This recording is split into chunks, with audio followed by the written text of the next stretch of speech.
ദേവാമൃതം. ദേവാമൃതത്തിൽ ഇനി വാസ്തുശാസ്ത്രം. ദേവാമൃതം. വാസ്തു ജ്യോതിഷപരമായ പ്രശ്നപരിഹാരങ്ങളെക്കുറിച്ച് നമുക്ക് നിർദ്ദേശിച്ചു തരുവാനും ഒപ്പം വാസ്തുശാസ്ത്രത്തെക്കുറിച്ച് തന്നെ ഒട്ടനവധി കാര്യങ്ങൾക്ക് നമ്മളോട് ഒരുപാട് മറുപടി പറഞ്ഞു തരുവാനും ഒക്കെയായി പ്രമുഖ വാസ്തു ജ്യോതിഷാചാര്യൻ ശ്രീ ഡെന്നിസ് ജോ ആണ് ഇവിടെ എത്തിച്ചേർന്നിരിക്കുന്നത്. വളരെ സ്നേഹാദരങ്ങളോടെ അദ്ദേഹത്തെ നമുക്ക് ഇന്നത്തെ അധ്യായത്തിലേക്ക് സ്വാഗതം ചെയ്യാം. നമസ്കാരം. ഇന്നത്തെ കത്തിലേക്ക് ഏറെ പ്രിയങ്കരനായ ഡെന്നിസ് ജോയ് സാറിന് ഞാൻ തിരുവല്ലയിൽ 9 വർഷം മുൻപ് ഒരു പഴയ വീട് വിലയ്ക്ക് വാങ്ങി അവിടെ താമസമായി. അതിൽ പിന്നെ ഒരു വിധത്തിൽ കടത്തിൽ നിന്ന് കരകയറാൻ സാധിച്ചിട്ടില്ല. മാസം നല്ല വരുമാനം ഉണ്ടെങ്കിലും കടബാധ്യതകൾ ഒരേ അറ്റത്ത് കൂടിക്കൂടി വരുന്നു. വീട്ടിലും ഒരു സ്വസ്ഥതയില്ല, അസുഖങ്ങൾ മാറി മാറി വരികയാണ്. ഇളയ മകൻ്റെ വിവാഹവും നടക്കുന്നില്ല. ദയവായി മറുപടി തരണം. ഇവർക്ക് സ്ഥിരമായിട്ട് അസുഖങ്ങൾ വിട്ടുമാറുന്നില്ല എന്നുള്ളതാണ് ഇവരുടെ മെയിൻ ഒരു വിഷയം. അപ്പം ഈ ഒരു വീടിൻ്റെ പ്ലാൻ ഞാൻ എടുക്കുന്ന സമയത്ത് ഇതിൻ്റെ വടക്ക് കിഴക്ക് പോർഷനിലായിട്ട് ഒരു ടോയ്ലറ്റ് വന്നിട്ടുണ്ട്. കാരണം വടക്ക് കിഴക്ക് പോർഷനിലേക്ക് ഒരു ടോയ്ലറ്റ് വന്നു കഴിഞ്ഞാൽ ആ വീടിൻ്റെ അകത്തേക്ക് കടന്നു വരുന്ന എനർജികൾ മുഴുവൻ ഒരു നെഗറ്റീവ് ഊർജ്ജമായിരിക്കാൻ പറ്റുക. കാരണം നമ്മൾ ഒരു ബാത്റൂം എന്ന് പറയുമ്പോൾ നമ്മൾ കുളിക്കുന്ന എനർജി നഷ്ടപ്പെടുത്തുന്ന ഒരു സ്ഥലമായിട്ടാണ് നമ്മുടെ വാസ്തുവിൻ്റെ കണക്കിൽ പറയുക. അപ്പം വടക്കിഴക്ക് ഭാഗത്തായിട്ട് ഈ ടോയ്ലറ്റ് വന്നു കഴിയുമ്പം ഇതിനകത്തേക്ക് കടന്നു വരുന്ന പോസിറ്റീവ് എനർജികളെല്ലാം മലിനപ്പെട്ടു പോകും. അപ്പം ഈ പറഞ്ഞ പോലെ അതിനകത്ത് താമസിക്കുമ്പോൾ അസുഖങ്ങളും കാര്യങ്ങളും ഒക്കെ വന്നു കയറാനുള്ള സാധ്യത വളരെയധികം കൂടുതലാണ്. സ്ത്രീകളെയൊക്കെ സംബന്ധിച്ചിട്ടാണെങ്കിൽ ആരോഗ്യപരമായിട്ടുള്ള പല വിധത്തിലുള്ള ബുദ്ധിമുട്ടുകളും പ്രയാസങ്ങളൊക്കെ വരാം. ആശുപത്രിയിൽ നിന്ന് ഇറങ്ങാൻ തന്നെ ചിലപ്പം നേരം കാണാത്ത അവസ്ഥയിലേക്ക് പോകാം. കാരണം ചില ആൾക്കാർക്ക് നല്ല സമയമുള്ളൊരു ടൈം ഉണ്ടാവും, പിന്നെ ചില ആൾക്കാരുടെ സമയം വളരെ മോശവുമായിരിക്കാം. അപ്പോൾ എപ്പോഴും നമുക്ക് സമയം എല്ലാവർക്കും ഒരുപോലെ നിൽക്കണമെന്നില്ല. കാരണം ചിലപ്പോൾ നല്ല സമയം ഉണ്ടാവും, ചിലപ്പോൾ മോശം സമയം ഉണ്ടാവും. ഈ മോശം സമയം കൂടെ വരുമ്പോഴത്തേക്കായിരിക്കും ഈ അസുഖങ്ങളും കാര്യങ്ങളൊക്കെ മാക്സിമം കയറി മുറുക്കി പിടിക്കുന്നത്. അപ്പോൾ ഇത് കാലക്രമേണ ഇതിനകത്ത് ഇരുന്നിരുന്ന് ഈ നെഗറ്റീവ് ഊർജ്ജങ്ങളൊക്കെ ആയിട്ടാണല്ലോ ശ്വസിക്കുന്നത്. അപ്പോൾ കാലക്രമേണ നമുക്ക് അസുഖങ്ങളും കാര്യങ്ങളിലേക്കൊക്കെ വന്നു ചേരാം. അതുകൊണ്ട് കിഴക്ക് വടക്ക് ഭാഗത്തുള്ള ടോയ്ലറ്റ് പൂർണ്ണമായിട്ട് ഒഴിവാക്കുക. പൊളിച്ച് കളയണമെന്നൊന്നുമില്ല, പക്ഷേ അകത്തെ ക്ലോസറ്റ് കാര്യങ്ങളെല്ലാം മാറ്റി ഒന്നുകിൽ വല്ല പഠനമുറിയോ വല്ല ആക്കി എടുക്കുകയാണെന്നുണ്ടെങ്കിൽ ഒന്നുകൂടെ നല്ലതാണ്. അതുപോലെ ഇതിൻ്റെ ഒരു മതിലിൽ മുട്ടിയായിട്ടാണ് ഒരു കാർ പോർച്ച് നിർമ്മിച്ചിരിക്കുന്നത്. കാരണം വെച്ചാൽ ഒരു വീടിന് മതിൽ കെട്ടുന്നത് വെളിയിൽ നിന്നുള്ള ദോഷങ്ങൾ വീടിനകത്തേക്ക് കടന്നു വരാതിരിക്കാൻ വേണ്ടിയാണ്. അപ്പം വീടിൻ്റെ ഏതെങ്കിലും ഒരു പോർഷൻ മതിലിലോട്ട് ടച്ച് ചെയ്ത് പോയാൽ വീടിൻ്റെ വെളിയിലുള്ള ദോഷം കൂടി വീടിനകത്തേക്ക് കടന്നു വരും. അത് തന്നെയല്ല, ഏത് പോർഷനാണോ മതിലെ ടച്ച് ചെയ്തിരിക്കുന്നത് അതിനടുത്തുള്ള ആൾക്കാരുമായിട്ട് ഇവർ ശത്രുതയിലാവുന്ന വാസ്തുവിൽ പറയുന്നുമുണ്ട്. അതുപോലെ ഇതിൻ്റെ വസ്തുവിൻ്റെ പ്ലാൻ നമ്മൾ എടുക്കുന്ന സമയത്ത് ഈ വീട് നിൽക്കുന്നത് പടിഞ്ഞാറ് ഭാഗത്ത് സ്ഥലം വളരെ കൂടുതലായിട്ട് കാണുന്നുണ്ട്. അതുപോലെ തെക്ക് പടിഞ്ഞാറ് ഭാഗത്തായിട്ടൊരു കിണറുണ്ട്. കാരണം തെക്ക് പടിഞ്ഞാറ് ഭാഗത്തൊരു കിണർ വന്നു കഴിഞ്ഞാൽ ഈ പറഞ്ഞ പോലെ നമുക്ക് വയറ് സംബന്ധമായിട്ടുള്ള അസുഖങ്ങളും കാര്യങ്ങളൊക്കെ ഉണ്ടാകും. കാരണം യൂട്രസ് കംപ്ലയിൻ്റ് ഉണ്ടാവാം, അല്ലെങ്കിൽ വയറിൽ ചെറിയ മുഴകളോ കാര്യങ്ങളൊക്കെ വരാനുള്ള സാധ്യത വളരെയധികം കൂടുതലാണ്. അപ്പം ഈ കിണറിനെ മതിൽ കെട്ടി ഇവർ കോമ്പൗണ്ടിന് പുറത്താക്കുക. മതിൽ കെട്ടുമ്പോൾ മേപ്പോട്ട് വലിയ മതിലൊന്നും വേണമെന്നില്ല, ഭൂമിക്കടിയിലോട്ടൊരു ബേസിക് ഫൗണ്ടേഷൻ മാത്രം കൊടുത്തിട്ട് അതിനെ പുറത്താക്കുക. അതുപോലെ ഈ വീടിൻ്റെ ചുറ്റളവ് നമ്മൾ എടുക്കുന്ന സമയത്ത് ഇപ്പം നിൽക്കുന്നത് ശരിക്കും മരണ ചുറ്റിലാണ്. കാരണം വെച്ചാൽ പല ആൾക്കാരും വിളിച്ചു ചോദിക്കുന്നൊരു കാര്യമാണ്. കാരണം വെച്ചാൽ ഞങ്ങളുടെ വീട്ടിൽ എത്ര പൈസ വന്ന് കയറിയാലും നിൽക്കുന്നില്ല എന്ന് പല ആൾക്കാരും പറയുന്നതാണ്. അപ്പം ഒരു വീട്ടിൽ പൈസ എത്ര വന്നിട്ട് നിൽക്കുന്നില്ല എന്നുണ്ടെങ്കിൽ ആദ്യം ശ്രദ്ധിക്കേണ്ടത് അതിൻ്റെ ചുറ്റളവാണ്. കാരണം വെച്ചാൽ ഇതുപോലെ ഏതെങ്കിലും രീതിയിൽ മോശമായ ചുറ്റളവിൽ, അതായത് മരണ ചുറ്റലോ കാര്യങ്ങളിലോ ഒക്കെ നിന്ന് കഴിഞ്ഞാൽ എത്ര പൈസ വന്നാലും ആ വീട്ടിൽ നിൽക്കാൻ പറ്റാത്ത ഒരു അവസ്ഥയിലേക്ക് വരാം. അതുപോലെ വടക്ക് പടിഞ്ഞാറ് ഭാഗത്തായിട്ട് വെള്ളം കെട്ടിക്കിടക്കുന്ന എന്തെങ്കിലും കാര്യങ്ങളുണ്ടോ എന്ന് ചെക്ക് ചെയ്യണം. അതുപോലെ തെക്ക് കിഴക്ക് ഭാഗത്തായിട്ട് ഇതേപോലെ വെള്ളം കെട്ടിക്കിടക്കുന്ന ഭാഗങ്ങൾ വന്നു കഴിഞ്ഞാലും ഫൈനാൻസുമായിട്ട് ബന്ധപ്പെട്ടുള്ള പ്രശ്നങ്ങൾ വീടിനെ ബാധിച്ചു തുടങ്ങാം. അപ്പം ഈ വീടിൻ്റെ മരണച്ചുറ്റിലുള്ള കണക്കിൽ വരുമ്പോഴത്തേക്ക് എത്ര പൈസ കിട്ടിയാലും നിൽക്കാത്ത ഒരവസ്ഥ വരും. 2 അസുഖങ്ങളും കാര്യങ്ങളിലൊക്കെ പെട്ടുപോകാനുള്ള സാധ്യത വളരെയധികം കൂടുതലാണ്. ഇപ്പോൾ ഈ ഒരു വീടിൻ്റെ ചുറ്റളവ് ക്ലിയർ ആക്കണം. അതൊരു 120 സെൻറ്റിമീറ്റർ കൂടി കൂട്ടിയെടുക്കുകയാണെന്നുണ്ടെങ്കിൽ ബാല്യത്തിലേക്ക് വരും. അപ്പം ആ ഒരു ചുറ്റളവിൽ ഇവർക്ക് പ്രൊസീഡ് ചെയ്ത് പോകാൻ പറ്റും. അതുപോലെ ഇതിൻ്റെ സൗത്ത് വെസ്റ്റ് ഭാഗത്തായിട്ട് കംപ്ലയിൻറ്റ് കാണുന്നുണ്ട്. കാരണം വെച്ചാൽ തെക്ക് പടിഞ്ഞാറ് ഭാഗത്തായിട്ട് ഏതെങ്കിലും രീതിയിലുള്ള കംപ്ലയിൻറ്റുകൾ വന്നു കഴിഞ്ഞാൽ, ഒന്നാമത് കിണർ അവിടെയാണ്, അതുകൂടാതെ ആ കോർണർ മിസ്സിംഗ് ആയിട്ട് കാണുന്നുണ്ട്.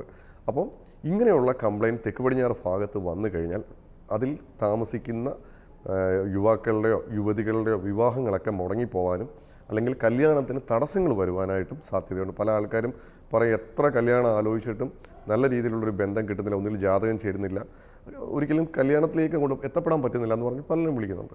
അപ്പോൾ തെക്ക് പടിഞ്ഞാറ് ഭാഗത്ത് ഏതെങ്കിലും രീതിയിലുള്ള ഇതുപോലത്തെ കംപ്ലയിൻ്റ് എന്ന് പറഞ്ഞാൽ ഇതിനകത്ത് താമസിക്കുന്ന ആണുങ്ങൾക്കായാലും പെൺകുട്ടികൾക്കായാലും വിവാഹങ്ങൾ വളരെയധികം ഡിലേ ആവാൻ സാധ്യത കൂടുതലാണ്. അതുപോലെ ബ്രഹ്മസ്ഥാനത്തായിട്ടൊരു ഭിത്തി കാണുന്നുണ്ട്. കാരണം ബ്രഹ്മസ്ഥാനത്തായിട്ട് ഭിത്തി വന്നു കഴിഞ്ഞാൽ ഹാർട്ട് സംബന്ധമായിട്ടുള്ള അസുഖങ്ങളൊക്കെ വരാനുള്ള സാധ്യത വളരെയധികം കൂടുതലാണ്. കാരണം ഈ ഒരു വീടിൻ്റെ 4 മൂലയിലേക്കും എനർജി സ്പ്രെഡ് ചെയ്യേണ്ട സ്ഥലമാണ് സെൻട്രൽ പോയിന്റ്, ബ്രഹ്മസ്ഥാനം എന്ന് പറയുന്നത്. അപ്പോൾ ബ്രഹ്മസ്ഥാനത്തായിട്ട് ഇങ്ങനെയുള്ള ഭിത്തികൾ വന്നു കഴിഞ്ഞാൽ അത് ആ എനർജി ഫ്ലോയെ തടസ്സപ്പെടുത്തും. അതുപോലെ ഈ ബ്രഹ്മസ്ഥാനത്തുള്ള ഭിത്തി ഒന്ന് ക്ലിയർ ചെയ്ത് എടുക്കുകയാണെങ്കിൽ നല്ലതാണ്. കാരണം വെച്ചാൽ ഇവരിനി ചുറ്റളവ് കൂട്ടുന്ന സമയത്ത് ബ്രഹ്മസ്ഥാനം ചിലപ്പം മാറാനുള്ള സാധ്യത കൂടുതലാണ്. അപ്പോൾ അത് ആരെങ്കിലും കാണിച്ചിട്ട് ചെയ്യുക. അതുപോലെ മെയിൻ വാതിൽ നിൽക്കുന്നത് തെക്ക് കിഴക്ക് ഭാഗത്താണ്. അത് കിഴക്ക് കിഴക്ക് ഭാഗത്തേക്ക് മാറ്റി സ്ഥാപിക്കുകയാണെങ്കിൽ വളരെയധികം ഐശ്വര്യകരമായിട്ട് കാണുന്നുണ്ട്. അതുപോലെ ഈ വീടുമായിട്ട് ബന്ധപ്പെട്ട് ഇത്രയും കാര്യങ്ങളാണ് വീടിനെ സംബന്ധിച്ച് ബാധിച്ചിരിക്കുന്നത്. കാരണം ഇതിനകത്ത് വസ്തു സംബന്ധമായിട്ട് കാര്യമായ പ്രശ്നങ്ങളൊന്നും ഞാനിതിനകത്ത് കാണുന്നില്ല. ഇതിനകത്ത് ഇവരെ ബാധിച്ചിരിക്കുന്ന അസുഖങ്ങളുടെ കാര്യങ്ങളായാലും ഫൈനാൻസുമായിട്ട് ബന്ധപ്പെട്ടുള്ള കാര്യങ്ങളാണെങ്കിലും ഇതെല്ലാം ഈ ഒരു വീടിൻ്റെ വാസ്തു സംബന്ധമായിട്ടുള്ള കംപ്ലൈൻറ്റുകൾ മാത്രമാണ്. വാസ്തുവിൻ്റെ ഞാൻ ഈ പറഞ്ഞ കാര്യങ്ങളാണ് ഇവരുടെ മെയിൻ കംപ്ലൈൻറ്റുകൾ. ഇതിന് പരിഹാരം എപ്പോൾ നിങ്ങൾ ചെയ്യുന്നോ അന്നേരം തൊട്ട് ഇവരെ ബാധിച്ചിരിക്കുന്ന ഈ വൃക്ഷങ്ങൾ പൂർണ്ണമായിട്ടും മാറിക്കിട്ടും. പിന്നെ ഈ പറഞ്ഞ പോലെ ചെറിയ സമയമോശങ്ങളൊക്കെ വരുന്ന സമയത്ത് നല്ലപോലെ പ്രാർത്ഥനയും കാര്യങ്ങളൊക്കെ ആയിട്ട് പോകുകയാണെങ്കിൽ അതിൻ്റെയൊക്കെ കാഠിന്യം വളരെയധികം കുറഞ്ഞു കിട്ടും. അതുപോലെ കിഴക്കുകിഴക്ക് ഭാഗത്തെ ടോയ്ലറ്റിൻ്റെ കാര്യത്തിൽ ഒരു തീരുമാനം എടുക്കണം. മതിലേൽ മുട്ടി നിൽക്കുന്ന കാർപോർച്ചിൻ്റെ കാര്യത്തിൽ ഒരു തീരുമാനം എടുക്കണം. ഇത് രണ്ടുമാണ് ഇവർക്ക് ഇച്ചിരി പ്രയാസമായിട്ടുള്ളത്. ബാക്കിയുള്ള കാര്യങ്ങൾ ഇവർക്ക് എളുപ്പം ചെയ്യാൻ പറ്റും. കാരണം നമ്മൾ പലപ്പോഴും ചുറ്റളവിൻ്റെ കാര്യങ്ങളൊക്കെ പറയുമ്പോൾ ആൾക്കാർ പൊളിച്ച് ചുറ്റളവ് മാറ്റണമെന്നൊക്കെയാണ് പലരും വിചാരിച്ചിരിക്കുന്നത്. അപ്പം അങ്ങനെ പെട്ടെന്ന് പൊളിച്ചൊന്നും മാറ്റേണ്ട കാര്യങ്ങളല്ല. ഇപ്പോൾ ഒരു ചെമ്പ് കമ്പിയൊക്കെ ഇട്ടിട്ട് ഇവർക്ക് സ്ക്വയർ ചെയ്തിട്ട് ചുറ്റളവ് ക്ലിയർ ചെയ്തെടുക്കാം. അത് കഴിഞ്ഞിട്ട് ഒരു 4 മാസം ഇവർക്ക് എങ്ങനെയുണ്ടെന്ന് നോക്കുക. അത് കഴിഞ്ഞിട്ട് ഇവർക്കത് വളരെ പോസിറ്റീവായിട്ട് തോന്നുന്നുണ്ടെങ്കിൽ അത് ഫൈനലായിട്ട് ചെയ്യുന്നതായിരിക്കും ഏറ്റവും ബെറ്റർ. ഈ ഇവിടുത്തെ കാർപോർച്ചിൻ്റെ കാര്യം എങ്ങനെയാണ്? ഈ മതിലിനോട് ചുറ്റുന്ന ഇവരെ 2 തൂണുകൾ മാത്രം കൊടുത്തിട്ട് ഇവർ സെപ്പറേറ്റ് എക്സ്ട്രാ ചെയ്തെടുത്താണ്. അപ്പോൾ ഇവർ സ്ട്രെസ് വർക്ക് ചെയ്തപ്പോഴുള്ളൊരു കുഴപ്പമെന്ന് വെച്ചാൽ 2 പൈപ്പ് ഇവർ എക്സ്ട്രാ നീളം കൂട്ടണ്ട എന്ന് വിചാരിച്ചിട്ട് മതിലിൻ്റെ മുകളിൽ നിന്നുള്ള നീളമാണ് ഇവർ എടുത്തിരിക്കുന്നത്. അപ്പോൾ ആ ഒരു ഭാഗത്ത് മാത്രം, കാരണം ഒരു 1 മീറ്റർ താഴെയുള്ള ഈ പൈപ്പിൻ്റെ നീളം. അപ്പോൾ ആ ഒരു പൈപ്പ് ഇവർ കട്ട് ചെയ്ത് കളഞ്ഞിട്ട് സെപ്പറേറ്റ് മതിലും വീടും തമ്മിൽ മുട്ടാത്ത രീതിയിൽ, അതായത് മതിലിലോട്ട് ചേർത്ത് മുട്ടാത്ത രീതിയിൽ പൈപ്പ് കൊടുത്ത് കണക്ട് ചെയ്യുവാണെങ്കിൽ അതുമായിട്ട് ബന്ധപ്പെട്ടുള്ള ദോഷം മാറി കിട്ടും. കാരണം വെച്ചാൽ ഓൾറെഡി അതിന് ബേസിക് ഫൗണ്ടേഷനൊന്നുമില്ല, 2 തൂണും മാത്രമേ ഉള്ളൂ. ഒരിക്കലും നമ്മുടെ ചുറ്റളവിൻ്റെ പട്ടികയിൽ അത് വരികയില്ല. കാരണം ഇതിന് ഇവർ സെപ്പറേറ്റ് ഇവരൊരു ഫൗണ്ടേഷനോടെ കൊടുത്തിരുന്നുവെങ്കിൽ അത് ചുറ്റളവിനെ ബാധിച്ചേനെ. അത് തന്നെയല്ല ബാക്ക് സൈഡ് കട്ട് ചെയ്ത് പോകുന്ന അവസ്ഥയിലേക്ക് മാറിപ്പോയേനെ. അപ്പം ഇതിനകത്ത് തൂണ് മാത്രമേ ഉള്ളതുകൊണ്ട് പ്രശ്നമില്ല. പക്ഷേ ഇവർക്ക് പറ്റിയിരിക്കുന്നത് ഇത് മതിലിലോട്ട് ചേർത്ത് കെട്ടിക്കൊണ്ട് വരുന്ന ബുദ്ധിമുട്ടുകൾ മാത്രമാണ്. അപ്പോൾ അത് ക്ലിയർ ചെയ്യുമ്പോൾ ആ ഒരു വിഷയം മാറി കിട്ടും. പിന്നെ 2 ടോയ്ലറ്റിൻ്റെ വിഷയമാണ് വരുന്നത്. അപ്പോൾ അതിനകത്തുള്ള ക്ലോസറ്റുകളും അതിനകത്ത് കുളിക്കാനുള്ള സൗകര്യങ്ങളെല്ലാം മാറ്റിയെടുത്ത ശേഷം അതിനകത്ത് ചെറിയൊരു ജനലോ വല്ലതും കൊടുത്തു കഴിഞ്ഞാൽ കുട്ടികൾക്കൊരു പഠനമുറിയായിട്ട് വേണമെങ്കിൽ യൂസ് ചെയ്യാൻ പറ്റും. അപ്പോൾ ഒരു കാരണവശാലും നോർത്ത് ഈസ്റ്റ് ഭാഗത്ത് ടോയ്ലറ്റ് വരാനേ പാടില്ല.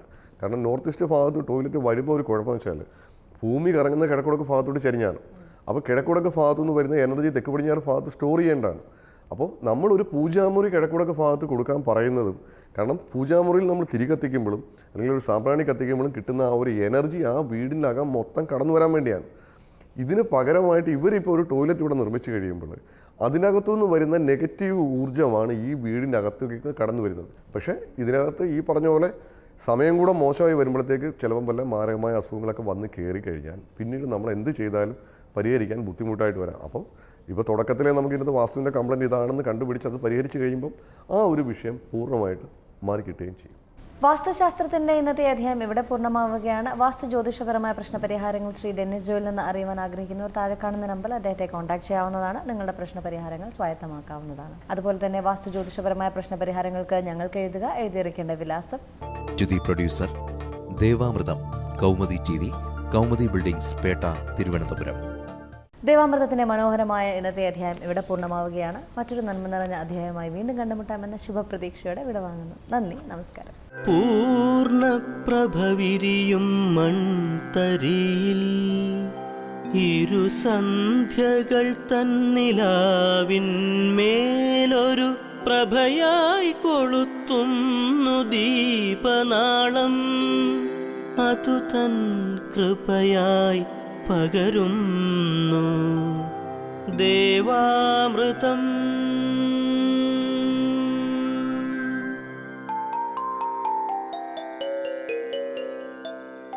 അറിയുന്നു നാം ഈ നിത്യ ചൈതന്യത്തെ, ഋതുക്കൾ പകർന്ന ഗുരുവര്യന്മാരിലൂടെ കാലങ്ങൾക്കിപ്പുറവും അണയാത്തൊരു നാളം കൃപയായി പകർത്തുന്നു ദേവാമൃതം.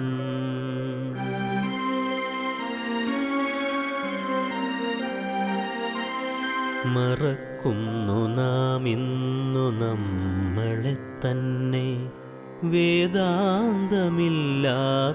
നാൾ വഴിയിൽ. അറിവിൻ്റെ ആ ദിവ്യപ്രഭയായി ചൊരിയുന്നു ഗുരുവരുളാകുന്ന ദേവാമൃതം, ഗുരുവരുളാകുന്ന ദേവാമൃതം.